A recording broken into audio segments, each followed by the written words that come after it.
Hi hello வணக்கம் நண்பர்களே, இது உங்கள் டெப்ஸ் தமிழ். இன்னைக்கு நம்ம 2026ல ரிலீஸ் ஆன த ஆர்ட் ஆஃப் சாரான்ற ஒரு கொரியன் த்ரில்லர் சீரியஸோட 6வது எபிசோட தாங்க பார்க்க போறோம். இன்னும் 7, 8ன்னு 2 எபிசோட் தான். இந்த வீடியோல ஒரு எபிசோட பார்த்துட்டு அடுத்த வீடியோலயே 2 எபிசோடையும் ஒன்னா சேர்த்து போட்டு அதோட முடிச்சு விட்டுருவோம், சரிங்களா? அப்புறம் இது வரைக்கும் முதல் 5 எபிசோட நீங்க பார்க்காம இருந்தீங்கன்னா ஒரு மிரட்டலான சீரிஸை நீங்க மிஸ் பண்றீங்கன்னு அர்த்தங்க. 5 எபிசோட் வீடியோ லிங்கை கீழே டிஸ்கிரிப்ஷன்லயும் மேல கார்லயும் கொடுத்துருக்கேன். மறக்காம அதெல்லாம் பார்த்துட்டு வந்து இதை பாருங்க. ஸோ இந்த எபிசோடுக்குள்ள போறதுக்கு முன்னால போன எபிசோட் ஸ்டோரிய ஒரு குட்டி கதையா சொல்லணும்னா, டிரைனேஜுக்கு அடியில கிடைச்ச பாடி ஹீரோயினோடது தான் எல்லாரும் நினைச்சிட்டு இருந்தா அது உண்மை இல்ல. ஹீரோயின் உயிரோட தான் இருக்கான்னு தெரிய வந்துச்சா. சரி, தனிப்படி அமைச்சு அவளை தேடி பிடிச்சிடலான்னு பார்த்தா எந்த போலீஸ் தேடிட்டு இருக்காங்களோ அந்த போலீஸ் ஸ்டேஷனுக்கே ஹீரோயின் வந்தா. நல்லதா போச்சுப்பா, நமக்கு வேலை மிச்சம். வந்தவன் மேல அவ இது வரைக்கும் என்னெல்லாம் தப்பு பண்ணிருக்காளோ அதுக்கான கேஸ போட்டு அவளை உள்ள தள்ளிலான்னு முயற்சி பண்ணா.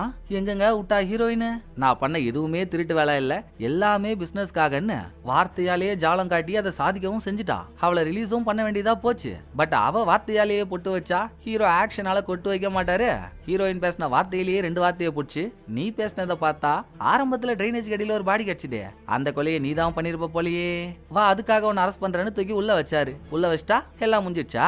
எந்த குற்றவாளியை சந்தேகத்தின் அடிப்படையில் அரெஸ்ட் பண்ணாலும் அடுத்த 48 மணி நேரத்துக்குள்ள அவங்க தான் அந்த குற்றத்தை பண்ணாங்கன்னு ப்ரூவ் பண்ணணும், வாரண்ட் வாங்கணும். உனக்கு 48 மணி நேரம் டைம் தான். முடிஞ்சா எவிடன்ஸை கலெக்ட் பண்ணி வாரண்ட் வாங்கி காட்டு. நானாவும் எந்த கன்ஃபெஷனும் கொடுக்க மாட்டேன். டைம் ஸ்டார்ட்ஸ் நவ்னு ஹீரோயின் சொன்னதோட எபிசோட் முடிஞ்சுதுங்களா? அதுக்கப்புறம் ஹீரோ இந்த 48 மணி நேரத்துக்குள்ள எவிடன்ஸை கண்டுபிடிச்சிட்டாரா?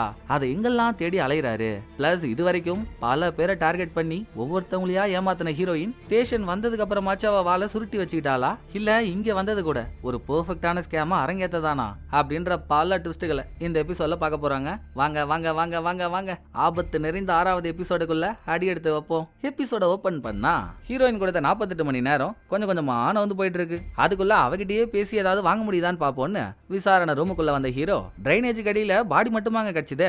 பாடிக்கு பக்கத்துல சிஇஓ ஹீரோயினுக்கு கிஃப்டா கொடுத்த பர்பிள் கலர் பேகும் கிடைச்சதில்ல, அதோட போட்டோ. அப்புறம் ஹீரோயின் கால்ல இருக்க மாதிரியே செத்த டெட் பாடியோட கால்லையும் ஒரு டாட்டோ இருந்துச்சு, அதோட போட்டோ. இப்படி எல்லாத்தையும் ஹீரோயினுக்கு முன்னால வச்சு, இங்க பாருமா, நீ எந்த ஸ்கேம் பண்ணாலும் அதுக்கப்புறம் நீ இருந்த அடையாளமே தெரியக்கூடாதுன்னு, நீ செத்துட்டதா எல்லாரையும் நம்ப வைக்கிறது தான் உன்னோட வழக்கம். இப்போ சிஇஓ கிட்ட 15 பில்லியன் வாங்கி ஒரு ஸ்கேம் பண்ணிட்ட. சோ இனிமேல் யாரும் உன்னை தேடக்கூடாதுன்னா நீ செத்துட்டன்னு எல்லாரும் நினைக்கணும்ன்றதுக்காக உன் அடையாளத்திலேயே இருக்க வேற ஒரு பொண்ணை நீ தானே டிரைனேஜ்ல கொண்டு போட்ட. எவிடன்ஸ் எல்லாம் அப்படிதானே இருக்கு, ஒழுங்கா உண்மையை ஒத்துக்கோ, உனக்கு தான் நல்லதுன்னு ஹீரோ சொன்னா. யோ, ஆ வரிசை அண்டங்காக்கா சொல்லுமா, சி வரிசை சீனாத்தானா அப்படின்னு மாறி மாறி 2 பேரும் கலாய்ச்சிக்கிட்டதும், நீ இதுதான் எவிடன்ஸ், இது உன்னதான் கொலகாரின்னு பாயிண்ட் பண்ணுதுன்னு சொன்னா உடனே நானும் ஆமாங்க நான் தான் கொலகாரின்னு கையை கட்டி ஒத்துக்கணுமா? நான் திரும்ப திரும்ப சொல்றேன், நான் எந்த கொலையும் பண்ணல, அதை மீறியும் நீ தான் கொலகாரின்னு சொன்னா நீ என்ன கேக்குறேன்னு எனக்கு புரியல, இதுக்கு நான் பதில் சொல்லவும் தயாரா இல்ல அப்படின்னு ஹீரோயின் டாபிக்க முடிகிறா. ஏமா இவ்வளவு கஷ்டப்பட்டுக்கிட்ட? நீ இந்த கொலையை பண்ணலன்னு நீயா ப்ரூவ் பண்ணிட்டனா? உனக்கும் வேலை மிச்சம் எனக்கும் வேலை மிச்சம் இல்ல, அப்படி பண்ணுன்னு ஹீரோ கேக்குறாரு. என்னால முடிஞ்சானா பண்ணிருக்க மாட்டானா, எப்படி ப்ரூவ் பண்றதுன்னு எனக்கு தெரியலையேன்னு ஹீரோயின் சொன்னா, நான் ஐடியா கொடுக்குறேன், உன்னோட டிஎன்ஏவை கலெக்ட் பண்ணி அதை அனலைஸ் பண்ண பெர்மிஷன் கொடு, அப்ப தெரிஞ்சிடும்ல நீ யாரு, செத்த பொண்ணுக்கும் உனக்கும் என்ன சம்பந்தம், நீ அந்த கொலையை பண்ணியா இல்லையான்னு அப்படின்னு ஹீரோ டிஎன்ஏ காட்டி போடுறாரு. ஹீரோயினும் எந்தவித ஆட்சேபனையும் தெரிவிக்கலங்க, டிஎன்ஏ தானே, ஓகேன்ட்டா, இவன் இந்த மாதிரி எல்லாம் சொல்ற ஆள் இல்லையே அப்படின்னு உங்களுக்கு உறுத்து தானே, எனக்கும் தாங்க. எப்படியோ டிஎன்ஏவை கொடுக்குறான்ட்டா. ஹீரோவும் வாய்க்குள்ள குச்ச விட்டு ஆட்டி டிஎன்ஏ சாம்பிள் எடுத்து அதை செக் பண்ணா தம்பிடிக்கு பிரயோஜனம் இல்லைங்க. ஹீரோயினோட டிஎன்ஏவும் சரி ஃபிங்கர் பிரிண்டும் சரி கிரைம் சீன்ல கிடைச்ச எந்த ஒரு டிஎன்ஏ ஃபிங்கர் பிரிண்டோடையும் மேட்ச் ஆகவே இல்லைங்க. சரி, இதுதான் இப்படி. அட்லீஸ்ட் அவ டிஎன்ஏவை ரெக்கார்ட்ல இருக்க வேற யார் டிஎன்ஏ கூடவாது கம்பேர் பண்ணி அவ ஐடென்டிட்டியாவது பிடிச்சிடலான்னு பார்த்தா அதுவும் முடியலங்க. அவ ரெக்கார்டு வேற யார் கூடவும் மேட்ச் ஆகல. மொத்தத்துல கொலையாளின்னு யாரை சந்தேகப்படுறாங்களோ அவளை யாருன்னு தெரியல, யாரை கொண்டு இருக்காங்களோ அவ அடையாளமும் தெரியல. சூப்பர் கேஸ்ரா, இதே மாதிரி மாசத்துக்கு 4 கேஸை கொண்டு வாங்க, பின்னி பெடல் எத்தலாம் அப்படின்னு புது பீஸுகள்லாம் மண்டை காயுது. அங்கதாங்க ஹீரோ ஒரு ட்விஸ்ட் அவுத்து விடுறாரு. நான் அப்பவே நினைச்சேன்டா இந்த மாதிரி தான் நடக்கும்னு அப்படின்னு ஹீரோ சொல்ல, ஏன்னா உன் டிஎன்ஏ சாம்பிளை கொடுமா அதை வச்சு டெஸ்ட் பண்ணுவோன்னு ஹீரோயின் கேக்குறப்போ அவ உதட்டோரம் ஒரு நமுட்டு சிரிப்பை போட்டிருக்காங்க. அப்ப ஹீரோயினுக்கு தெரிஞ்சிருக்கு நம்ம டிஎன்ஏ சாம்பிளை கொடுக்கறது மூலியமா யாரோட அடையாளத்தையும் எந்த விதத்திலையும் கண்டுபிடிக்க முடியாதுன்னு. சோ தெரிஞ்சேதாங்க பிளான் பண்ணி கொடுத்துருக்கா. அவ திட்டம் என்னன்னு தெரியல, இருக்க டைமுக்குள்ள எதையாவது பிடிக்கணும்னா அதுக்கு அவ வாயை திறந்தா மட்டும்தான் உண்டு. இன்னைக்கு ஒரு புடின்னு விறுவிறுன்னு ஹீரோ விசாரணை ரூமுக்குள்ள போனா வாசல்லே நின்னு ஹீரோவை பிளாக் பண்ண சுப்பீரியர் நல்லா மீச வளராத மின்மினி பூச்சி மாதிரி இருந்துகிட்டு எங்க ராஜா போற நீ உள்ள? ஏன் இது வரைக்கும் நீ உடச்சதெல்லாம் பத்தாதா? உன்னால டிபார்ட்மெண்ட்டுக்கு ஏகப்பட்ட தலைவலி. இனிமேல் இந்த கேஸை பார்க்க வேணாண்டா, நான் வேற ஒரு ஆபீசரை போட்டேன், போய் வேற எங்கேயாவது ஓடப்போ அப்படின்னு ஹீரோ எவ்வளவு சொன்னாலும் வெளியே ஜாவுன்னு சுப்பீரியர் ஹீரோவை துரத்தி விட்டாரு. சோ ஹீரோ ஸ்டேஷன் வாசல்ல போய் சோகமா உட்கார்ந்ததும் உள்ள இருக்க ஹீரோயினை விதவிதமா பல பேர் வந்து என்கொயரி பண்ணியும் அவ வாய் திறந்து பேசவே மாட்றா. அப்ப வெளியே இருக்க ஹீரோ கிட்ட குடுன்னு ஓடி வந்த புது பீஸ் மூச்சு வாங்கிட்டு, சார் நீங்க இங்கதான் இருக்கீங்களா சார், உங்களை எங்கெல்லாம் தேடுறது சார், ஹீரோயின் உங்களை தவிர வேற யார்ட்டையும் பேச மாட்றா சார், வாங்கன்னு ஹீரோவை உள்ள கூப்பிடுறான். சோ திரும்ப ஹீரோ விசாரணை ரூமுக்குள்ள வராரா. முதல் கொஞ்ச நேரம் பிரேக், ஹீரோ உள்ள இருக்க மைக்கெல்லாம் ஆஃப் பண்ணிட்டாரு. சேம் சோகத்தோட ஹீரோயின் முன்னால உட்காந்ததும், ஏங்க குஞ்ச தொலைச்ச குள்ளவாத்து மாதிரி தொங்கி போயிருக்கு மூஞ்சி, உள்ள மாட்டிட்டு இருக்கிறது நானு, ஃபீல் பண்றது நீங்களா? இப்படிதான் சார் எனக்கு வாழ்க்கையில அடிக்கடி நடக்கும். மத்தவங்களாம் வாய்ப்புன்ற பேர்ல ஒரு ரூம் டோரை திறந்துட்டு உள்ள போறாங்கன்னு வைங்களேன், எனக்கு மட்டும் டோர் இருக்க அந்த இடம் வெறும் செவரா தான் இருக்கும். எனக்கெல்லாம் வாய்ப்பு கிடைச்சி இந்த பக்கம் இருந்தா அந்த பக்கம் போகவே முடியாம நான் பல தடவை அவஸ்தைப்பட்டிருக்கேன் சார். லைஃப் சம்டைம்ஸ் அப்படிதான் இருக்கும் அப்படின்னு ஹீரோயின் அட்வைஸா போடுறா. வாவ், நாம பேசுறமா, நீ பிரச்சாரத்துக்கு போனா பிஎம்ஏ ஆயிடுவ போலயே. இதே மாதிரிதான் பேசி பேசி எல்லாத்தையும் ஏமாத்திருக்கல, மத்தவங்களோட சோகம் தான் உன்னோட முதலீடு அப்படின்னு ஹீரோயினை வெறுப்பேத்தனா, நீங்க என்ன சார் நினைச்சிட்டு இருக்கீங்க? ஒரு திட்டுக்கோட்டு ஒரு ஆளை ஏமாத்த நினைச்சிட்டா அவன் ஏமாத்த நினைக்கிற ஆளை முட்டாளாகவோ இல்ல கையால் ஆகாத ஆளாவோ சூஸ் பண்ணுவான்னு நினைச்சுக்கிட்டீங்களா? இல்ல சார், அதி புத்திசாலியை தான் சூஸ் பண்ணுவான். ஏன்னா அவங்க தான் நம்ம ஏமாற மாட்டோம், யாராலையும் நம்மளை ஏமாத்த முடியாதுன்னு அடமெண்டா இருப்பாங்க. அந்த பிடிவாதமே அவங்க ஏமாறுறதுக்கு ஒரு காரணமா இருக்கும். பார்த்து சார், நான் உங்களை பத்தி தான் சொல்றேன், புரிஞ்சுக்கோங்க, தெரிஞ்சுக்கோங்க, பேசாதீங்கன்னு ஹீரோயின் கேஷுவலா ஒன்னு சொல்லிட்டா. அப்ப ஹீரோ அதை கண்டுக்காம, சரிம்மா திரும்ப விசாரணை ஆரம்பிப்போமா அப்படின்னு மைக் ஆன் பண்ணிட்டாரு. விசாரணையும் கண்டினியூ ஆகுது. இப்ப சொல்லுமா, டிரைனேஜ் கடியில பணமா கிடைச்ச பொண்ணு தான் ஹீரோயின் இல்லன்னு தெரிஞ்சு போச்சு இல்ல? சோ இனிமேல் நம்ம அந்த பொண்ணோட பேரை எக்ஸ்ஒய்னு வச்சுப்போம். எக்ஸ்ஒயோட கொலை நடந்தா அதே நைட்டு தான் உன்னோட போடியர் பார்ட்டியும் நடந்திருக்கு. பார்ட்டியில நீ கொஞ்ச நேரம் மட்டும் தான் இருந்திருக்கியாமே, அதுக்கப்புறம் யாராலையும் உன்னை பார்க்கவே முடியலையா? அடுத்த கொஞ்ச நாள் நீ எங்க போனன்னு தெரியல. சோ பார்ட்டில இருந்து காணாம போன நீ எங்க போனன்னு சொல்ல முடியுமா அப்படின்னு ஹீரோ கேட்க, நான் அந்த சேர் உமனோட மாலுக்கு போனேங்க, போடியர் ஷோரூம் வைக்கிறதுக்கான வேலைலாம் அங்க சிறப்பா நடக்குதா அப்படின்னு செக் பண்ண போனேன். 10 மணி வரைக்கும் அங்க இருந்தேன். அப்புறம் திரும்ப என்னோட ஹோட்டலுக்கு வந்து கொஞ்சம் நிம்மதியா தனியா இருக்கலாமேன்னு போனெல்லாம் சுவிட்ச் ஆஃப் பண்ணிட்டு படுத்துட்டேன். நான் ஸ்டேஷன் கிளம்பி வர வரைக்கும் அங்கேயே தான் இருந்தேன். நீங்க வேணும்னா ஹோட்டல்ல விசாரிச்சுக்கோங்க. இப்ப ஹீரோயின் சொன்ன கருத்து இதுக்கு முன்னால விசாரிச்ச வேற ஒரு ஆள் சொன்ன கருத்தோட முரண்படுதுங்க. இதை ஹீரோயின்ட்டே சொல்ல வெளியே வந்து புது பீஸ்ட சொல்றாரு. அதாவது டெட் பாடி பாதாள சாக்கடையில கிடைச்சது. அந்த இடத்தோட முடிவு எதுவா இருக்கும்னு ஹீரோ தேடி போய் அது சேர் உமனோட மால்ல தானங்க முடிஞ்சுது. அப்பவே ஹீரோ சேர் உமன் கிட்ட என்கொயரியும் பண்ணிருப்பாருல்ல. பட் அந்த பாப் கட்டிங் வெட்டின பாப்பம்மா கூட ஒரு லாயர் வச்சுக்கிட்டு ஹீரோயின் எங்கள்கிட்ட திருட்டு வேலை பார்த்துருக்கான்னதும் அவகிட்ட போட்ட கான்ட்ராக்டை நாங்க எப்பவோ கேன்சல் பண்ணிட்டோம்னு சொன்னாங்க. இப்ப ஹீரோயின் என்னடான்னா, பார்ட்டி நடந்த அன்னைக்கு நைட்டு கூட நான் என் கடை வேலைலாம் நல்லா நடக்குதான்னு பார்க்க மாலுக்கு தான் போனதா சொல்றா.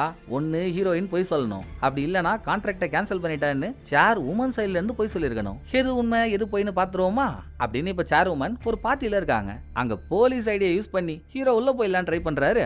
கேவலம் அந்த ஐடிக்கு ஒரு மரியாதை இல்லாம போச்சு, உள்ள விட மாட்டானுங்க. அப்ப புது பீஸ் வந்து மெர்சல் காட்டுறாங்க. இவனோட அப்பா பெரிய அரசியல்வாதி போல, அவரும் அந்த பார்ட்டில இருக்காரு. நான் என் அப்பாவை பார்க்கணும், உள்ள போலாமான்னு அவன் வந்து கேட்டதும் நீங்க தாராளமா போலாமே போங்கன்ட்டானுங்க. சே, அநியாயத்துக்குன்னு கேவலப்படுத்துறானுங்க அப்படின்ற கடுப்போட உள்ள வந்த ஹீரோ சேர் உமனை மீட் பண்ணி, தொக்கா மாட்டிக்கிட்டீங்க மேடம், இதை பத்தி தனியா பேசணும் வரீங்களான்னு ஒரு மீட்டிங்கை செட் பண்றாரு. ஏங்க நீங்க ஹீரோயின் கூட போட்ட கான்ட்ராக்ட் லைவ்லயே தான் இருந்திருக்கு, நான் வந்து விசாரிக்கிறப்போ. ஆனா ஏன் அந்த கான்ட்ராக்டை கேன்சல் பண்ணிட்டோன்னு என்கிட்ட போய் சொன்னீங்க. உங்க மாலோட சிசிடிவி ஃபுட்டேஜை கூட நீங்க தானே எரேஸ் பண்ணீங்க. அதனால தானே நான் வந்து கேட்கும்போது ஃபுட்டேஜ் எதுவும் உங்கள்கிட்ட இல்ல. அப்படி சாராக்கியும் உங்களுக்கு என்ன பண்ணிட்டா, ஏன் அவளை காப்பாத்த இவ்வளவு தூரம் போயிருக்கீங்க அப்படின்னு ஹீரோ கேள்வியா கேட்டதும், போடா மென்டல, நான் இதெல்லாம் பண்ணது சாராக்கிம்னாலயா? ஒன்னாலடா, நீ அன்னைக்கு வந்து என்கிட்ட கேட்கிற வரைக்கும் அவ என்னை ஏமாத்த பாத்திருக்கா ஒரு திருட்டு கோட்டுன்னு எனக்கு தெரியவே தெரியாதுடா. எவ்வளவு நேக்கா என்னையே ஏமாத்தி என் மாலுக்குள்ளேயே டெட் பாடி எடுத்துட்டு வந்திருக்கா அவ அப்படின்னு சேர் உமன் தானா வாயை கொடுத்து மாட்டிக்கிச்சு. என்ன சொன்னீங்க, மாலுக்குள்ள பாடி எடுத்துட்டு வந்தாளா? அப்ப அந்த ஃபுட்டேஜை நீங்க பாத்திருக்கீங்கல்ல, பார்க்காம எப்படி உங்களுக்கு தெரியும் இப்படின்னு ஹீரோ லாக் பண்ண, ஆமா அந்த அம்மா ஃபுட்டேஜை பாத்திருக்கு, ஆனா அதுல ஹீரோயின் பாடி எடுத்துட்டு வந்த மாதிரிலாம் தெரியல.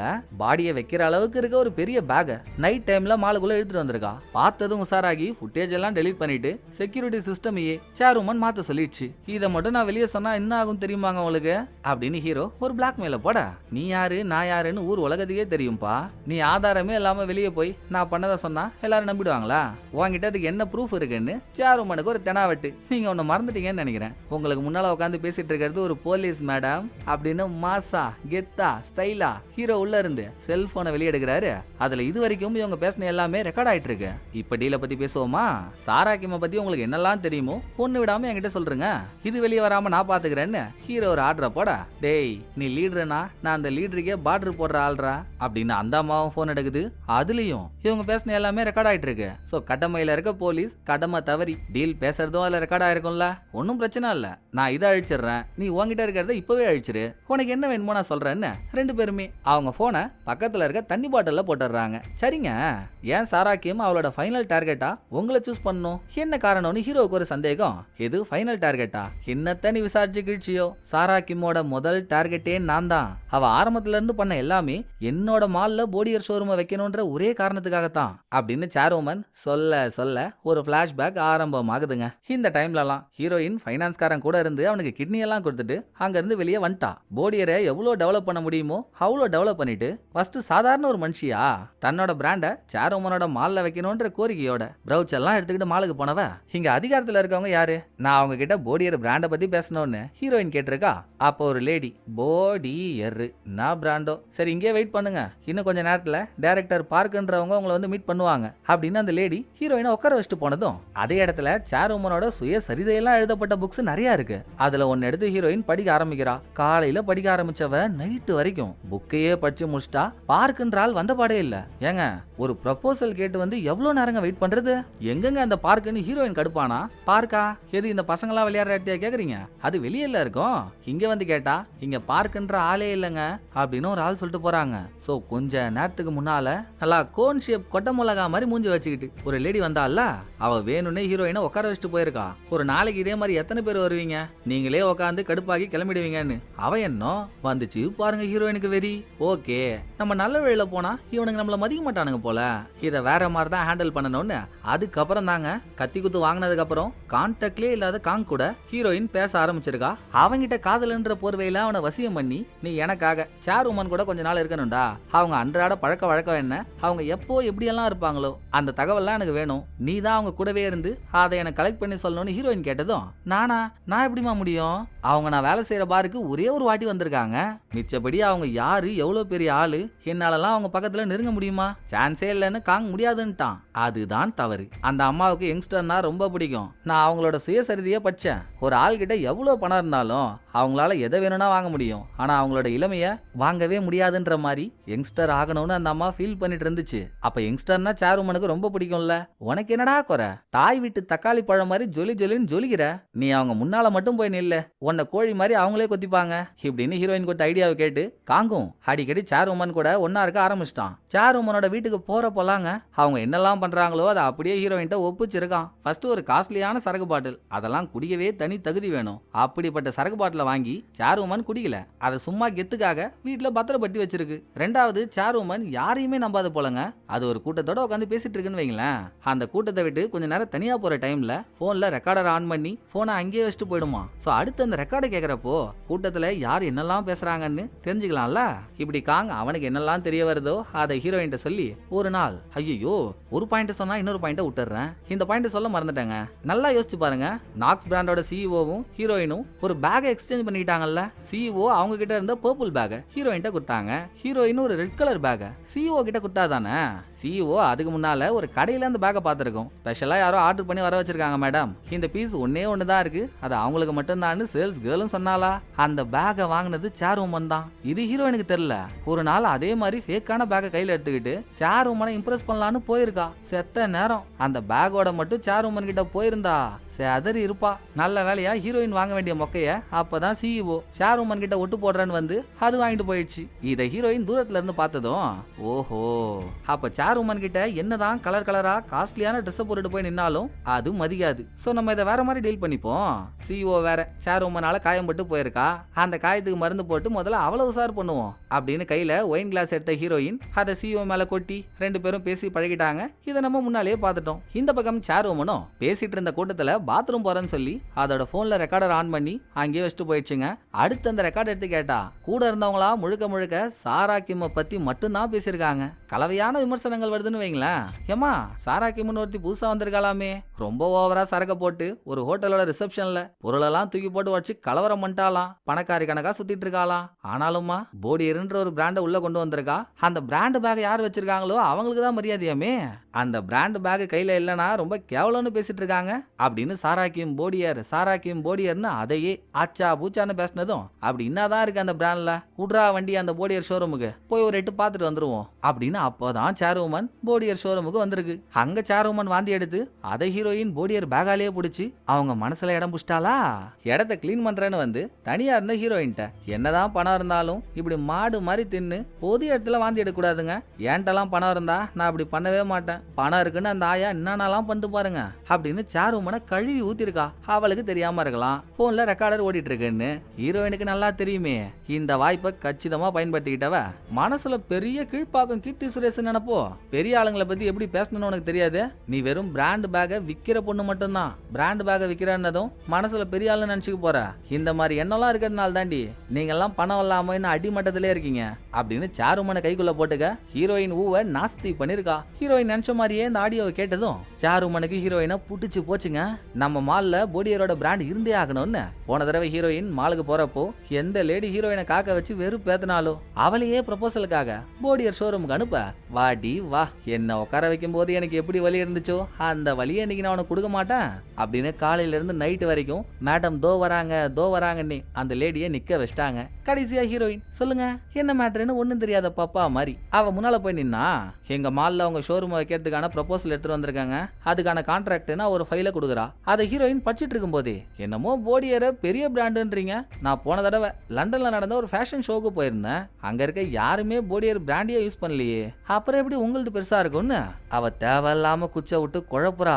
அப்பனா நீ ஏதாவது மட்டமான ஷோக்கு போயிருப்ப, பெரிய பெரிய தலைங்களுக்கு மட்டும்தான் பெரிய பெரிய பிராண்ட்ஸை பத்தி தெரியும், பாப்பாக்கள் கலந்துக்கிற ஷோக்கு போனா அங்க எப்படிங்க எங்க பிராண்ட் இருக்கும் அப்படின்னு ஹீரோயின் சமாளிச்சாலும் அவ அடங்க மாட்டா போல. கான்ட்ராக்ட் அவங்களை படிக்க சொன்னோன்றதுக்காக அப்படியே உங்க பிராண்ட் எங்க மால்ல விட்டுருவோம்லாம் அர்த்தம் இல்ல, எங்க மால்ல உங்க ஷோரூம் வரதுக்கு முன்னால உங்க கம்பெனியை பத்தின டீடைல்டு டாக்குமெண்ட் எனக்கு வேணும்ன்றா. டாக்குமெண்ட்டுக்கு ஹீரோயின் எங்க போவா, இவளே அங்க சுட்டு இங்க சுட்டு ஒவ்வொரு செங்கலையா திருடி இந்த அளவுக்கு வந்திருக்கா. கம்பெனியோட டாக்குமெண்ட்னு கேட்டா மாட்டிப்பா. சோ சமாளிச்சாகணும் இல்லையா. நான் என் டாக்குமெண்ட்டை கொடுக்கறது அப்புறம் இருக்கட்டும், இது என்ன கான்ட்ராக்ட்ல நான் உங்க மால்ல ஷோரூமை வச்சு சேல் பண்ணா வர லாபத்துல 15% கமிஷன் கொடுக்கணும்னு போட்டிருக்கீங்க, எவன் சம்பாதிக்கிறது எவன் வாங்கி தோன்றது, கான்ட்ராக்டை ரிவைஸ் பண்ணி எடுத்துட்டு வாங்க அப்புறம் பாப்போன்னு ஹீரோயின் தட்டி விட்டா. இந்த லேடிக்கு ஹீரோயின் மேலேயும் ஹீரோயின் பிராண்ட் மேலேயும் நம்பிக்கையே இல்லை. ஸோ அடுத்து சாருமன்ட்ட போயிட்டு வத்தி வைக்கிறா. அவங்க நமக்கு வேணாம் மேடம், கம்பெனியோட டாக்குமெண்ட் கேட்டா கொடுக்க மாட்டாங்க, நான் இந்த பிராண்டை பத்தியும் பெருசா எங்கேயும் கேள்விப்படல, நான் அங்க போனப்போ அவங்க என்ன நடத்தின விதமும் சரியில்லை மேடம், ஃபிட் இல்லான்னு சாருமனோட மூளையை கழுவுனா ஒரு பானை சோத்துக்கு ஒரு சோறு பதமாச்சு.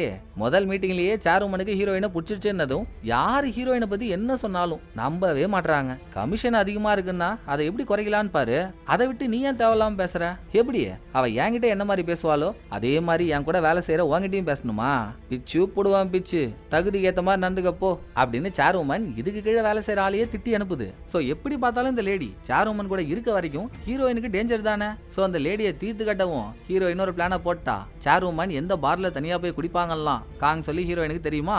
சாருமன் அவங்க வீட்டுல எந்த காஸ்ட்லியான சரக்க குடிக்காம பத்திரப்படுத்தி வச்சிருக்காங்களோ வேணும்னே அதை ஆர்டர் பண்ணி வச்சிருந்த ஹீரோயின் சாருமன் உள்ள வரும்போது அவங்க கண்ணில் பட அங்க சாருமனும் ஹீரோயினும் பேசிக்கிறாங்க.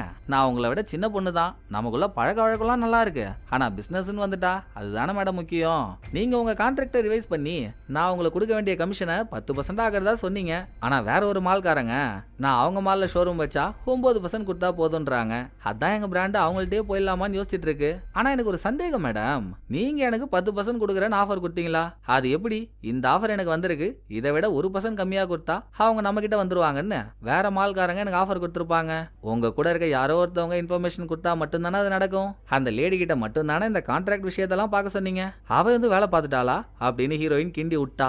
அடுத்த சீன்லயே சாருமன் அந்த லேடிய வேலையை விட்டு தூக்கிடுச்சு. சோ இனிமேல் ஹீரோயின் சாருமனோட மாலுக்குள்ள போறதுல எந்த பிரச்சனையும் இருக்காது. ஹீரோயினோட பிராண்டுக்குன்னு தனி கடையே ஒதுக்கியாச்சு. சாருமன் ஹீரோயினை கூட்டிட்டு வந்து இதாமா உனக்கு கொடுக்க போற கடை, நீ ஓகேன்னு சொல்லிட்டா இன்டீரியர் வேலையெல்லாம் நாங்களே பார்த்து கொடுத்து கொஞ்ச நாள்ல உனக்கு கடையை ரெடி பண்ணி கொடுத்துருவேன் அப்படின்னு சாருமன் சொல்ல மாஸ் மேட்ரு என்ன தெரியுங்களா, இப்ப ஹீரோயின் ஹீரோயின் நிக்கிற இதே கடையில தாங்க 5 வருஷத்துக்கு முன்னால ஹீரோயின் வேலை செஞ்சா. யாரோ திருடின பொருளுக்கு ஹீரோயின் கப்பம் கட்டணும்னு சொல்லி ஹீரோயினை அழவும் வச்சாங்க. அதே கடைக்கு தான் ஓனர் ஆகிற அளவுக்கு ஹீரோயின் வளர்ந்து வந்து நிக்கிறா. எல்லாம் சரிதான்.